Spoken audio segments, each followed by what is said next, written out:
Welcome to Stuck, Time to Improv. I'm Mary Scott with BusinessRiff, and I want startups to be wildly successful. There's a new government regulation that a lot of folks don't even know about, and I'm very happy to have Darcella Craven with me. She's the regional advocate for the Small Business Administration. We're going to be talking about the BOI form. Thank you so much for coming, Darcella. Oh, you're welcome. Thank you very much. Yes, I'm your regional advocate for the Small Business Administration's Office of Advocacy. So just as a quick and briefly is where people can go to get information about this is FinCEN.gov. And so that's FINCEN.gov. Right. And they can go ahead and they'll be able to download the form. I'm going to put the link in the comments. Yeah, so people can do that. But let's talk about it. What is this form and where did it come from?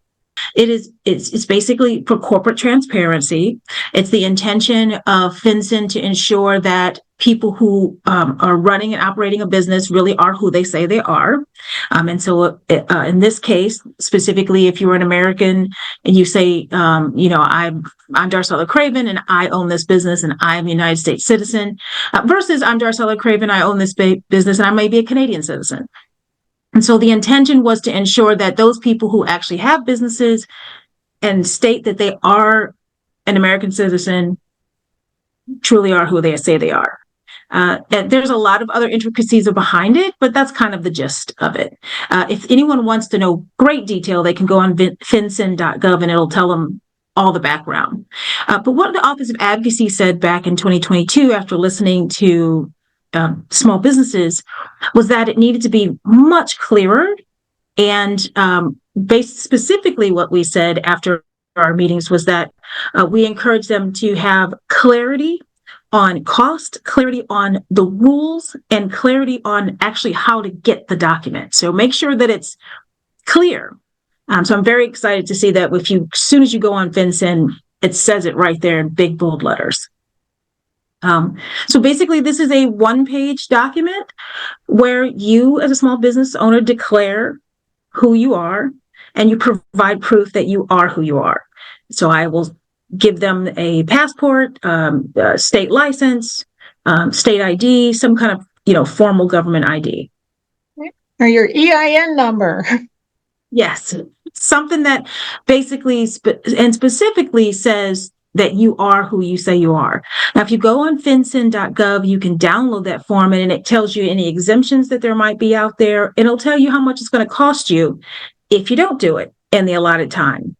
If you are in business and you were in business before December 31st of 2023, then you have 1 year. If you were in business January 1st, 2024, I believe it's 90 days.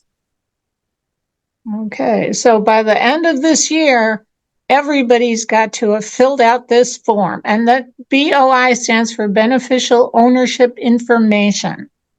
Yes, and when you go to FinCEN.gov, you'll be able to see if you qualify for an exemption. There are a few exemptions out there.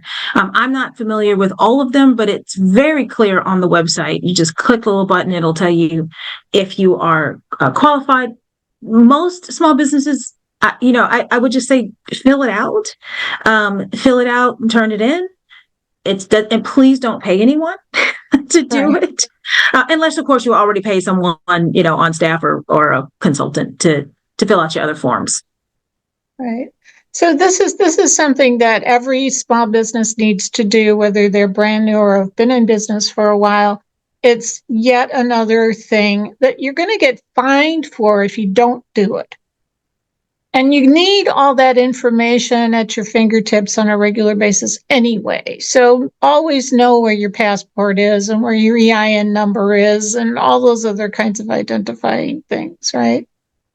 Right. And like I said, the Office of Advocacy, when we submitted the comments back in 2022, this was before I came on board, but I was able to read up on it. They basically did ask for those few things, which is make it very clear, clarify who's required to do that, who's not required to do that, clarify how much it's going to cost, and give a compliance guide. And again, I'm very excited to see that as soon as you go on FinCEN.gov, it's all right there. It says, be sure to review FinCEN's Small Entity Compliance Guide. So it's very clear so that small businesses don't have to go searching around on a website to find it. But it is there, and I'm excited that Advocacy was able to make those recommendations.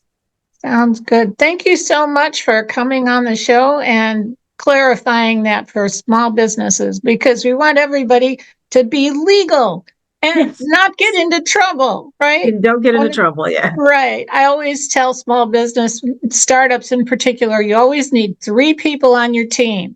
You need the marketing person, you need the accountant, and you need the lawyer. And the marketing person helps you make money. The accountant helps you keep most of it, and the lawyer helps you not lose it. So, thanks again, Darcella. Yeah. All right, so I'm Mary Scott with BusinessRiff. I want startups to be wildly successful. And one of the best things you can do to accomplish that is book a synergy call with me at businessriff.com. And join us again next time for Stuck, Time to Improv.